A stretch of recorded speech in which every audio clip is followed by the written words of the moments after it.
How's Texas treating you so far? Great. Good to be back. You've been here to my native state many times now. What is it that you like about the people of Texas? What is it that you know you're coming to see every time you come to a con in Texas? Everything. I think I've been to Texas since 1999, more than any other state in America or any other place in the world, and I love it because growing up in the UK, you hear such great things about Texas and food and everything and people, and so it really, my first experience coming out here was like 20 years ago was awesome, and it still is, and it's great to always be invited back to shows that I've been to before, and you guys are awesome. You're always so generous and kind and polite. And I really appreciate it, and I'm a fan too. So I feel very lucky that you come out here, you buy your tickets, you come up, and you get your autographs. It costs mini fortune, and so I try and give back as much as possible as well, because I come from a martial art background of teaching, and my teachers never charged me, to learn in Malaysia and China. So it's kind of that way of thinking. Everyone, So yeah, this is Ray Park, Darth Maul. Live Q&A right now here in Austin. I know some people on Instagram, I would pay $1,000 for Ray to back kick me. He will take your money. No, I wouldn't even do it for $1 million unless it's on a film like G.I. Joe or something like that. But I would never do it. And someone did challenge me once for that, and that would never ever happen. Because when I train at home, I never train aggressively. I never hit the bag or the ball. If you follow me on Instagram, I always talk to him. I always say sorry afterwards. And I never believe in training in anger. It's difficult if you have a pacifist outlook. It's difficult to look a Bob dummy in the face and then really clock him. You feel bad. You feel like you just punched your best friend. Yeah, it's really a different dynamic, because the reason why I bought a Bob, because my daughter wanted one a couple of years ago. So I sent her to kickboxing and MMA and stuff, and if she wanted to go at the mall with her friends, she had to learn to do Krav Maga, self-defense. With me, my police officer friends and FBI all following and making sure as a joke. But that was the deal. So she wanted a Bob, and I was like, that's cute. She's 12 years old, she wants one of these Bobs. So years later, I watched my sons play around with some of my equipment at home, but it's too heavy and it would be too hard for them to play with. So as an excuse, I went out, I put it on a credit card and bought a few little new toys, which has really helped me out being more creative in not martial arts, but movie choreography. Because punching the bag is great for cardio and stuff like that. But the dynamics of it moving with you and moving in response to what you're throwing at it, it's a totally different thing. Yeah, the Bob just has something different. Like I'll do bow staff to it, I'll use the samurai sword. It's a fun game. I treat it like a game. You mentioned 1999 earlier. I'd be remiss if I didn't mention this momentous anniversary that we're at. 20 years ago, a guy from England in a bunch of makeup with a double-sided lightsaber sold a bunch of us on how we had to go and see this new Star Wars movie that was going to blow our minds, and you did blow our minds. I mean, this is why we are all here to see you. Is you gave a personality to Darth Maul that sold us on the whole movie based on about 45 seconds of you in a trailer. How did your life change when that trailer got out there, when people saw Maul for the first time? The publicity was different. Can everyone understand me? So I had an energy drink earlier, so I might not have it. You want to make sure you're not speaking Greek or something. Oh, Chinese, Mandarin and stuff. The only Greek words I know are bad words. Then I'd start speaking Cantonese and neither one of us would understand each other. I'm intimidated. Your Chinese is better than mine. I'm not making fun if anyone. I've been in Malaysia and China many times in my youth, since the age of 15.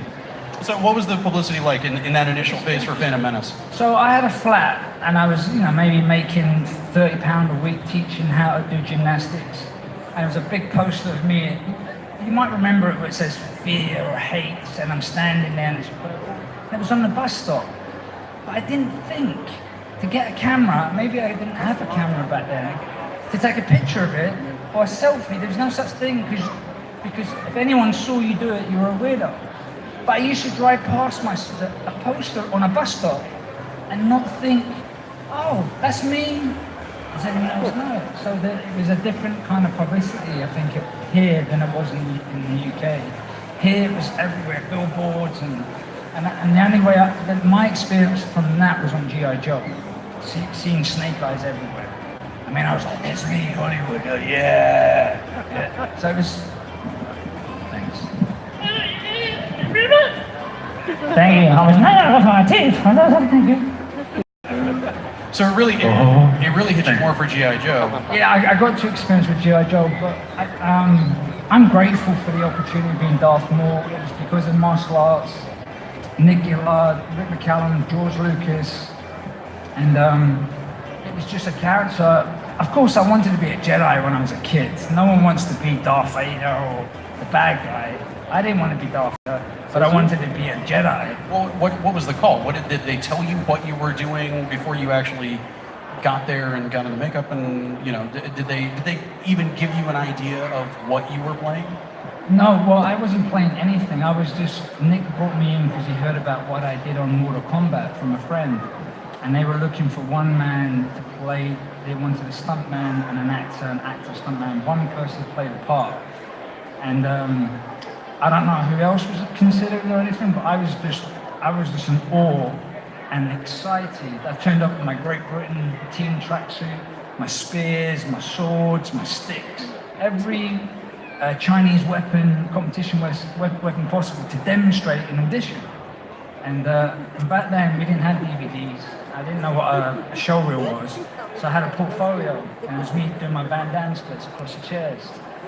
And Nick had said to me, he goes, it was really the picture of you doing splits across the chair that did it. Joking, And so, I was very, like back then I wouldn't be talking the way I'm talking now. I was very quiet and just listened, didn't want to open my mouth.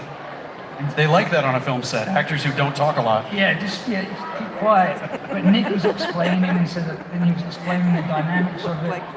And then he opened the book. He showed me a picture of Darth Maul with a big collar and a barbed wire. And then he opened the storyboard, and that's when I saw Darth Maul with a double-bladed lightsaber. And I just, ADHD just kicked in. I went, you could do this, you could do that, whatever happened, and Jedi. And he was like, and his eyes lit up, and he goes, okay. So then we went upstairs, and I met production, and this was after about an hour and a half later. So I was like, okay, this is a good meeting. And so I got to meet with everyone, and then he said, look, we're doing a test fight for George to show the style of fighting next week. I want you to come down and work with my team. And throughout that week, I was able to bond with Nick and Rick McCallum and Andreas Petrides, and slowly, accidentally throw in a butterfly twist. Or, oh, I could do this. And because of Mortal Kombat, I learned to do air rounds and wire work, so I was already, I could do it. There was no setup. Put the rig on me, I'm ready to go. I'm ready to go. I was 21, fearless, do it. This is a big opportunity, movies, this is it. This is what I've been training all my life for. And but I didn't actually think I'd actually get the part. And Nick said to me, if they don't go with you, they might go with you, but if they don't, I'll bring you on. I know you're not a stuntman, but I'll bring you on and work in the team and we'll work something out. So in my mind, I wasn't getting it. I wasn't going to get it. And so when I got the call from Rick McCallum and George Lucas saying I got it, the best phone call. I was on my way to a martial arts demonstration to open up a sports center, and doing wushu forms is about a minute 20 seconds long. It was pretty tough back then. After a minute, the last 20 seconds was tough. I had gummy berry juice in my blood that day after that phone call. I was doing back-to-back routines, drunken boxing, tumbling boxing, you name it boxing, I was doing it all. And it was that natural buzz from Rick McCallum being told, you're gonna scare every child in America and the world. Can you do that, Ray? Yes. And in the back, there's 3 cars, all my teammates going, team captain going, beep, beep, beep, beep, what's going on, beep, beep, beep. But I wasn't allowed to tell anyone. So I had that secret I couldn't tell anyone. And I was able to relive that. And it was fun the second time around when my kids were solo, because I wasn't allowed to. How far back did you solo from the point that you could tell people, which of course was when the movie opened? Never told anyone. Like Daniel Logan was coming over to my house every day, and there's a few moments I'd go into the bathroom and come out and go, and I was about to tell him, and then I'm like, no, can't, you never know, satellite might be up there, George might be listening, you never know, the neighbors, you know. And I was told if you tell anyone and anyone finds out, they may change their mind and go with a different character. So I'm not going to spoil the biggest surprise of my last 20 years that I've been waiting for, to be Darth Maul again. Oh, bravo. So I kind of hinted to my wife, and she said, I was on the phone to Lucasfilm in Guatemala, and she said, what is it? Because I thought I was in trouble for something. And then after speaking to Lynn Hale from Lucasfilm, I said, do you want me home? Should I come home now? And I started thinking about the fans. I've got to cancel my fans. She goes, no. You've got months. You're okay. So I got off the phone. My wife said, what's happened? What happened? Last time I went.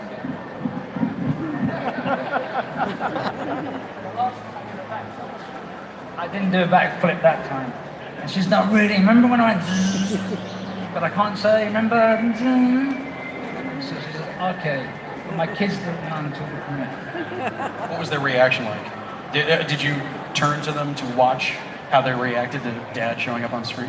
Well, I told them a few years beforehand that if Daddy starts, I've had my cheese sandwiches at mine, a can of beer, Kick back, walk into the Badlands. Yeah, something. And I said, if you see me go psycho in training, and I'm out to all hours in the morning, I've got a big job coming up. And that's what it was. I was out training every day. And even though the producer was like, Ray, we love that you're training so much, you don't have to do anything. Because I had a really bad hip injury at the time, and I couldn't do a lot of kicking and a kind of cardio, I had to sort of change my training in a different way, like a lot of rope climbing, a lot of rope pulling. Not to get big, just to, even to do a crunch hurt my ab. So I had to work I wanted it to be brack. So when I turn on set, there's something that it does to just the way that you hold yourself. Yeah. Because I was skinny, I was 22 on Phantom Menace. I was competing, I didn't care about six-pack, I didn't care about this or that, it was about the skill. But I knew 20 years had gone by and my body shape had changed. So I wanted to try and bring it back somewhat similar to, but different and bulkier, because I knew that 20 years had grown. And it was a little bit different from Clone Wars, so I did train hard. I really pushed it as hard as I could. And a lot of lightsaber stuff and a lot of, just going crazy. And now, with the hip all feeling good, and I've got these great lightsabers, I'm giving a free light show to the satellites that watch me at midnight every night. Like, there he goes again. Now you are part of the brotherhood, the sisterhood of Star Wars actors. You see each other at many of the conventions like this, at Star Wars Celebration, shows like that. I feel remiss. No, I'm good. I hit it twice before we got on stage, so I'm good. I'm good.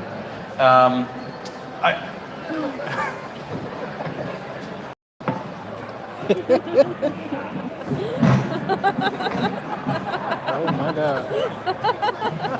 What is this? Woo! Big truck.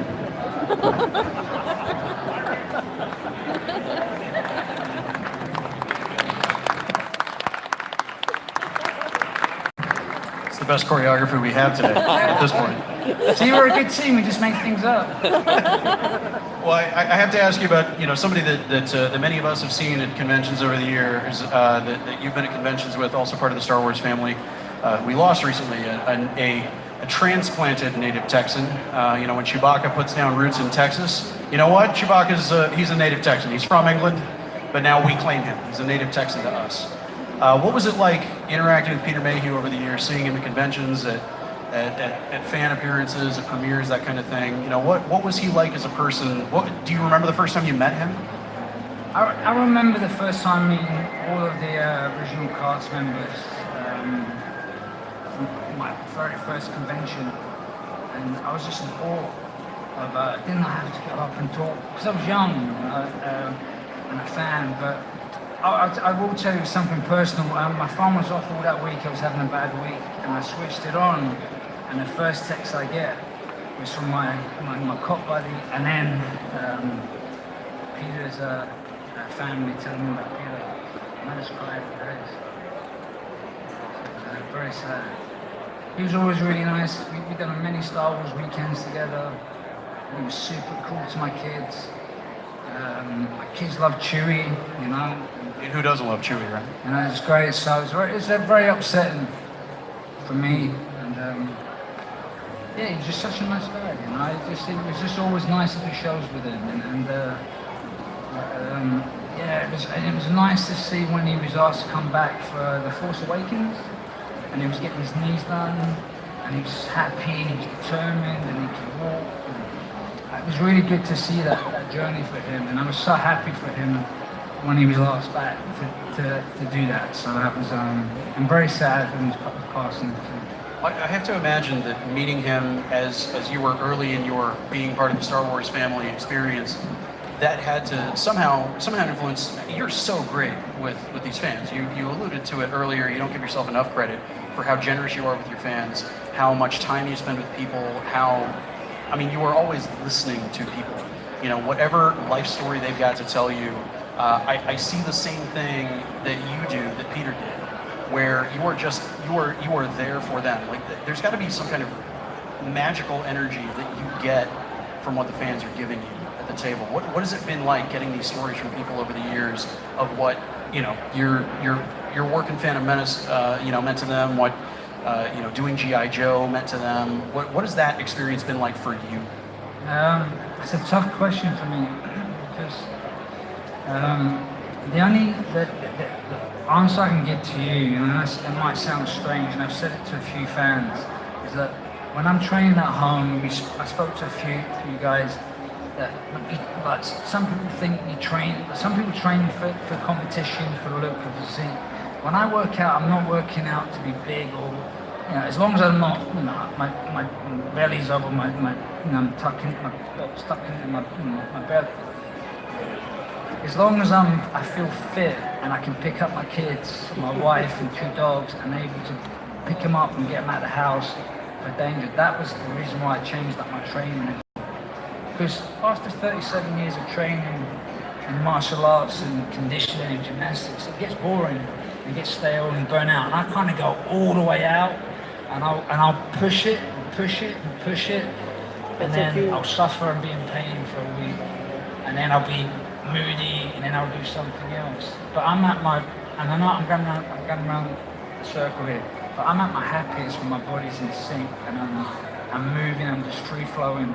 So Snake Eyes, for me, that was what was the question again? It was about what the energy the kids are giving to you at your table over the work that you've done. You know, you put so much work into the work itself. You know, what is it like on this end? It was hard. It was hard to sort of think that was me, but to see a new generation of kids, 5-year-olds. I'm like, you were 5 when you were 4 when you saw that? Like, or I'd have like adults come up to me and say, you scared the pants out of me, or I had a picture of me and I loved what it reminded me. I did that with Bruce Lee. I used to talk to Bruce Lee posters. I used to pray to him, cry, Bruce, come to me.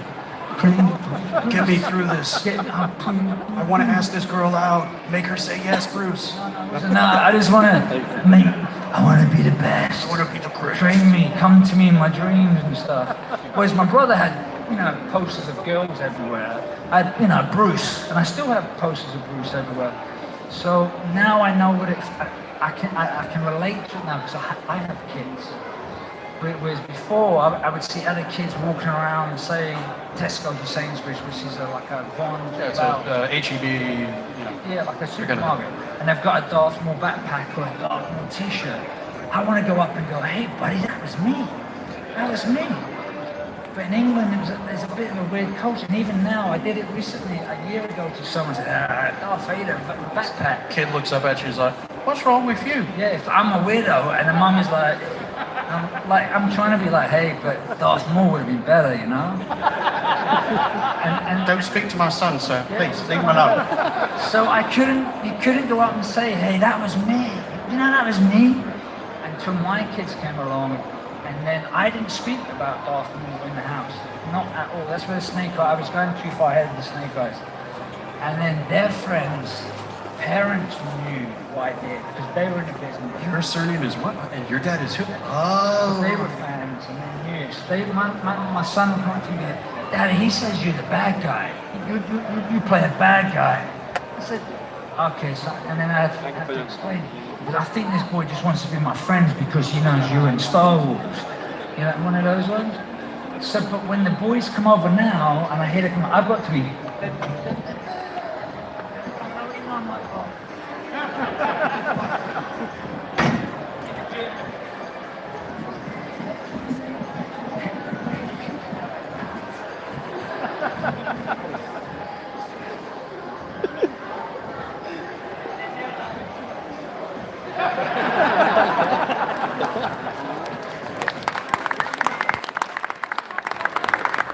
Just punching some dummies, that's all I'm doing.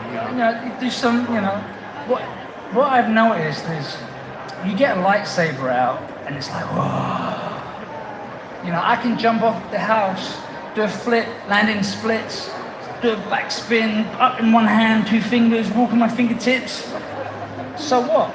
Just by chance, nobody has a lightsaber handy, do they? Anybody? I mean, you ask, you never know. Nobody? Nobody? There's somewhere else? My story came about was, I was like, I'm Snake Eyes, You know, I was boasting. But I never once spoke about Darth Maul. It's hard to say, kids, you know what, your daddy's the bad guy in movies. And it was very boastful as well. There was nothing Darth Maul in the house. And then recently, as I've got older, I've kind of embraced myself with myself.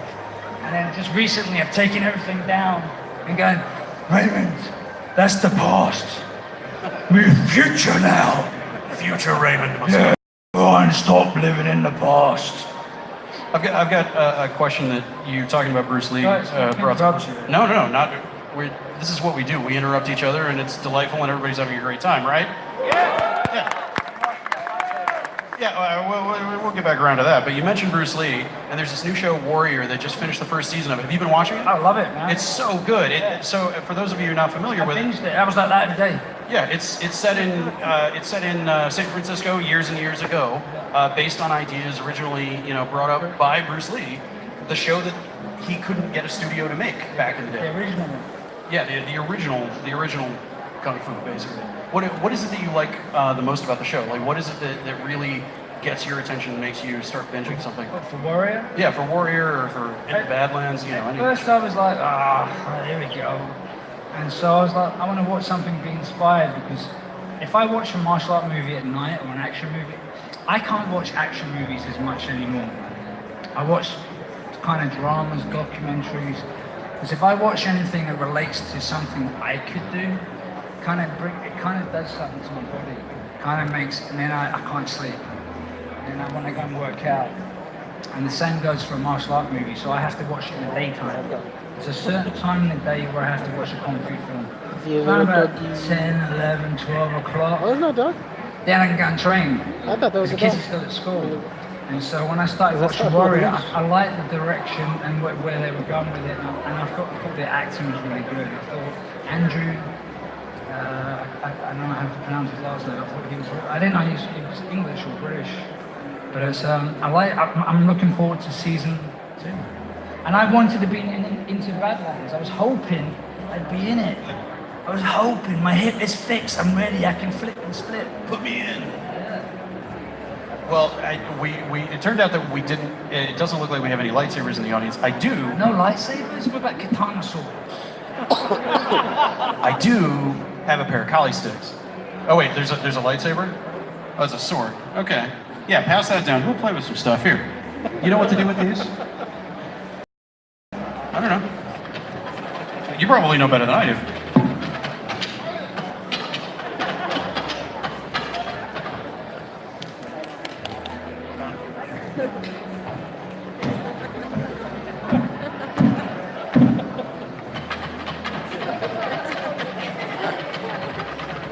I love that Ray Park's pretending like he doesn't know what to do with collie sticks.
He's probably will.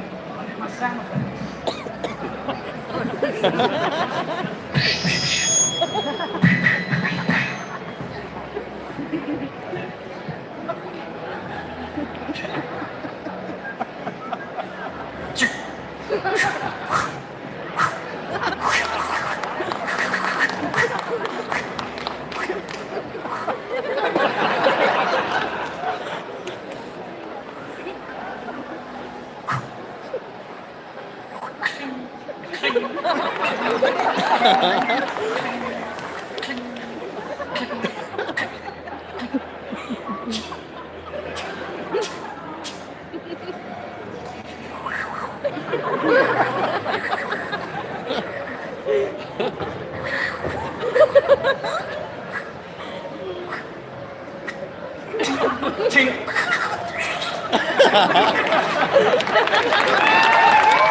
I killed Ray Park. I feel like I accomplished something today.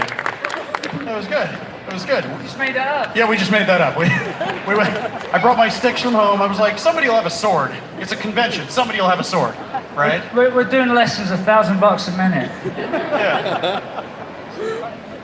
Yeah. Uh-oh. Okay.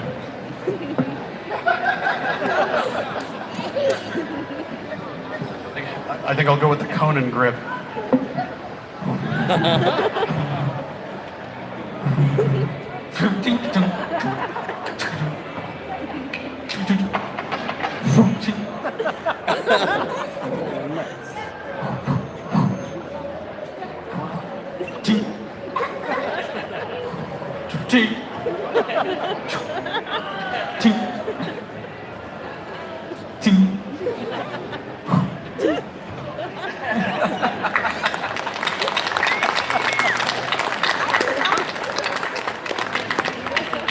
I'll return this later. On eBay.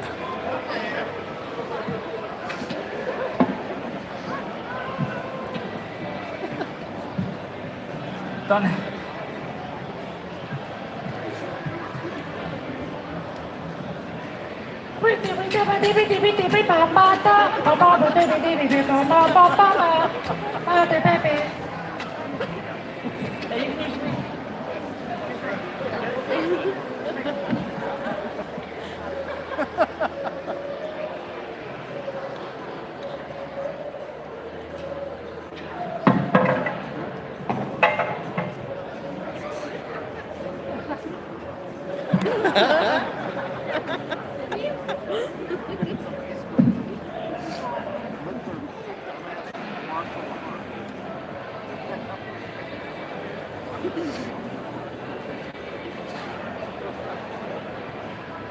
What? Feel like doing some Wing Chun hinges? Yeah, I don't know. You just come with me.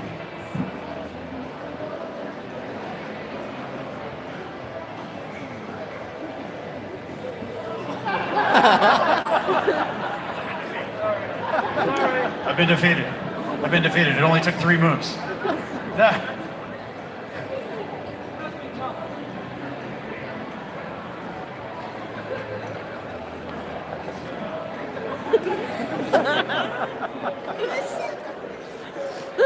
There it is. Jump, man. There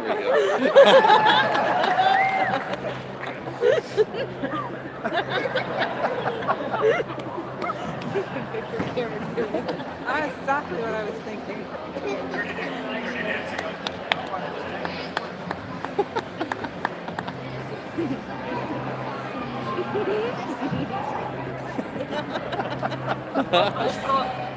Can't get out of it.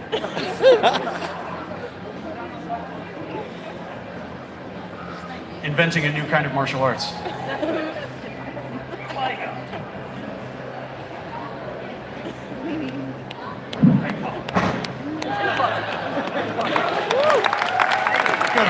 Did you get enough bang for your buck?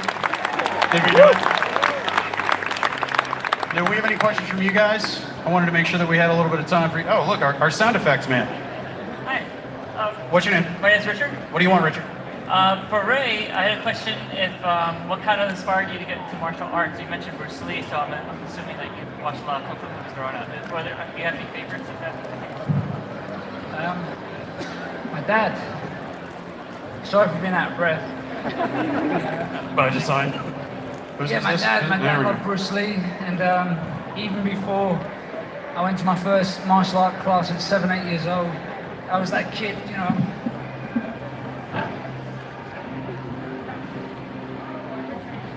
Until I saw Empire Strikes Back when I was 8, and watching Luke train with Yoda, and I always wanted to be a gymnast. I was like, I'm doing martial arts, and then all the kung fu movies, the martial artists could do gymnastics, and that inspired me after seeing that, and here we are. And a lot of imagination as well. A lot of lonely times in the bedroom, doing bicep curls, playing on the keyboards, you know, watching Rocky movies,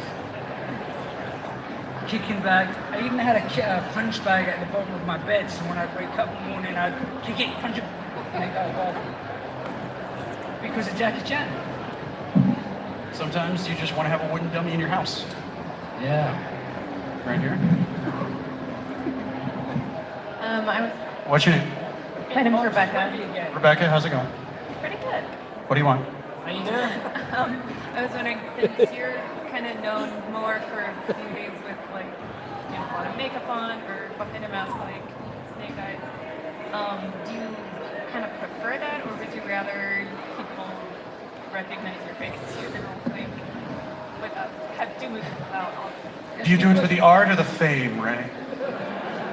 You know what? I remember I was with Arnold Schwarzenegger's manager at one point, and he says, "You want to be a movie star? You want to be a good actor?" And I just said, "I just want to be rich." It's a good goal to have. So when I was younger, I just said, "I want to be rich and famous," because when you look at TV, you see, wow, they did that, they bought that, they can get that, they get this for doing that. And then as you get older, I'd rather not have the fame, but the success. But within the group of fans, yes, of course, you know. And but when I was younger, you had to be seen and known to be able to get another job. It's not that I don't like looking at myself, but I don't mind playing characters that I put in makeup and bring them to life. You know, I want to do more comedy action. There's a lot of ideas that I have, and if it happens, it happens. You know, it's just if I can make you laugh and I still make my kids laugh, and my wife still laughs at me, my mum and dad still laugh, then I'm happy. You know, so it's, I'm a goofball. We got time for one more. Who's got the best question of the day? Which she seems very enthusiastic about this, so I'm going to trust her. What do you got? Let's hear it for Tara. Wearing a Star Wars shirt. We picked it correctly. What do you got? Hopefully I'm not too sweaty.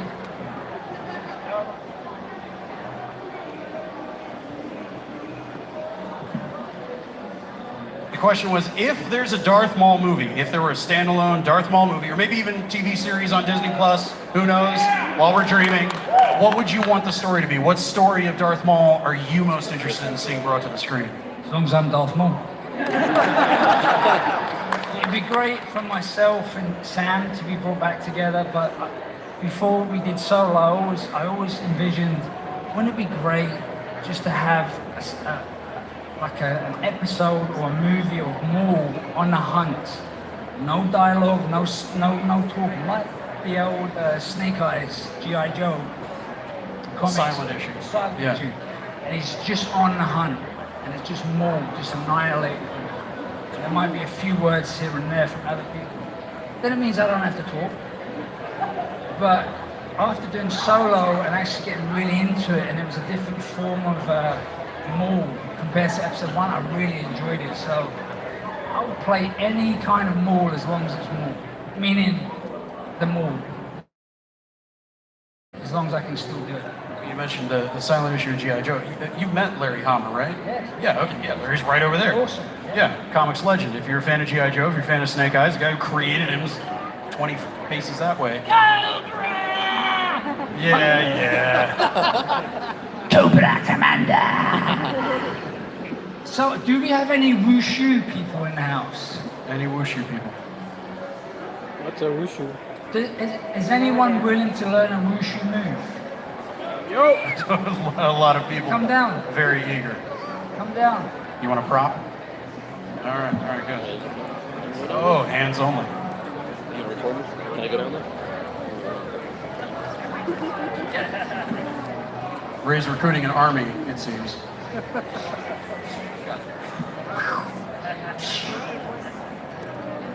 Who's coming? Who's coming? Hurry. Hurry.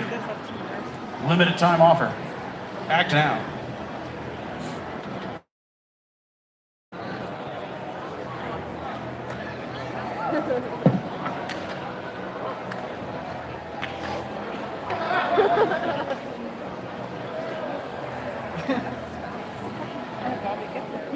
All right, get over here. Come here. What's your name? All right, Ryan. Let's hear it for Ryan. All right, let's hear it for Bobby, everybody. Get over here. Come on. Come on. Oh, boy. We got a whole crew coming. We got a whole crew. Come on. Come on, everybody. We're not going to get everybody's names. You're just going to get everybody on stage. It's gonna be a lot of noises. Yeah, all right. Better get this out of the way. All right, Professor Park. It's time for your wushu clinic.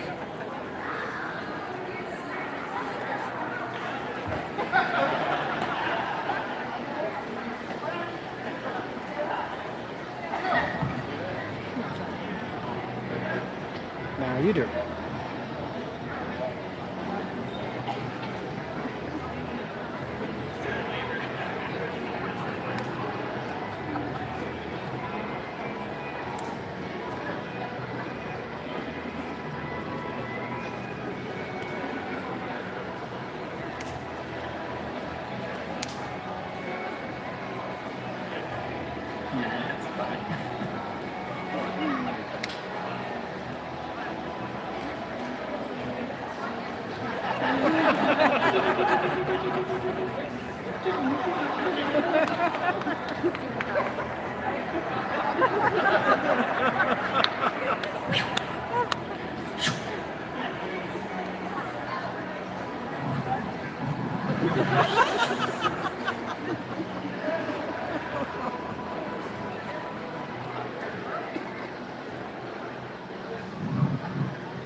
Graduated a class of folks.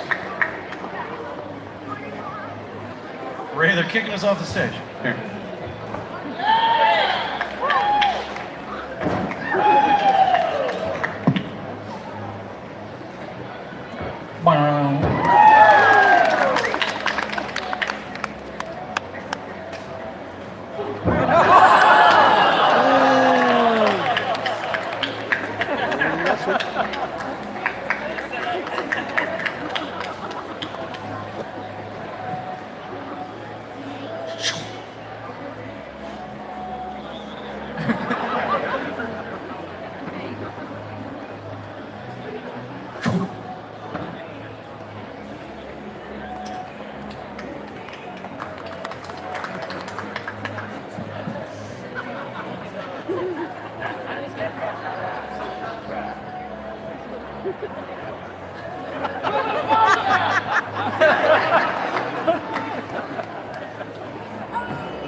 Ladies and gentlemen, Ray Park.